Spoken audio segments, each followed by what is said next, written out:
एक समय की बात है। एक छोटे से कस्बे में मगन नाम का आदमी रहता था। मगन अपने घर में बेटे और पत्नी के साथ रहता था। मगन गरीब था, इसलिए वह दिन रात अपने परिवार की ज़रूरतें पूरी करने में लगा रहता था। वह हर हाल में बेटे और पत्नी की खुशी चाहता था। मगन एक छोटी सी कंपनी में काम करता था, जहां उसकी आमदनी घर खर्चे जितनी ही हो जाती थी, लेकिन फिर भी मगन कंपनी वाला काम ख़त्म करके दूसरी जगह जाया करता था ताकि कुछ और पैसे कमा सके।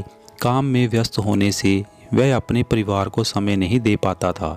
मगन 24 में से 15 घंटे घर से बाहर काम से निकाल देता था। रात को देर से आता और सुबह जल्दी जाता था। इस तरह कुछ दिन बीतते गए। एक दिन मगन की पत्नी ने उससे कहा कि आप पूरे दिन काम करते हैं और हमें समय नहीं देते हो। वैसे भी हमारा खर्च आराम से निकल जाता है, तो आप इतनी मेहनत क्यों करते हो? हमारे पास जितना है उसी में हमें खुश रहना चाहिए। चलिए आज हम तीनों कहीं घूमने चलते हैं। तब मगन कहता है कि बस कुछ समय मुझे और मेहनत करने दो, फिर आराम ही आराम है। इस तरह मगन मेहनत करने में लगा रहता है।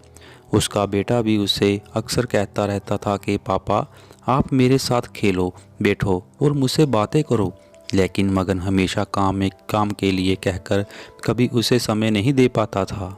कुछ समय और बीता। अब मगन की किस्मत चमकी।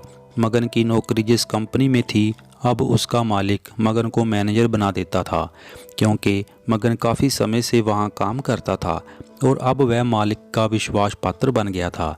मैनेजर बनने के बाद मगन बहुत अमीर हो गया। उसकी आमदनी अच्छी खासी थी।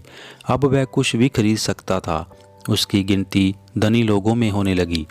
पत्नी और बेटा बस एक बार कोई चीज़ मांग लेते तो वह तुरंत हाजिर कर देता था। एक दिन बेटा और पत्नी दोनों मगन से बहुत ज़्यादा जिद करते हैं कि वह तीनों समुंदर के किनारे घूमने चले। मगन कहता है कि ठीक है, आज चलेंगे, लेकिन मुझे कंपनी में थोड़ा काम है, इसलिए तुम दोनों समुंदर के किनारे पहुंचो। मैं सीधा कंपनी से काम ख़त्म करके वहां पहुंच जाऊंगा। पत्नी और बेटा दोनों वहां चले जाते हैं। तभी समुंदर में बहुत बड़ी सुनामी आ जाती है और आसपास के लोगों को भी बहा ले जाती है। पत्नी और बेटा दोनों पानी में बह गए। जब मगन वहां पहुंचता है तो ऐसी हालत देख वो घबरा जाता है। उसने हर जगह देखा, लेकिन सब कुछ नष्ट हो चुका था। उसे यकीन हो गया कि उसकी पत्नी और बेटा भी बह गए हैं। वो ज़ोर ज़ोर से रोने लगा और अपनी पत्नी की बात को याद करने लगा कि हमारे पास जितना है उसी में खुश रहना चाहिए और अपने परिवार के साथ खुशी के नए पल बनाने चाहिए, ताकि हम उसे हमेशा अपने दिल में संभाल कर रख सकें। पैसों का क्या है, कभी होंगे तो कभी नहीं होंगे। तो मिलते हैं नेक्स्ट स्टोरी में। धन्यवाद।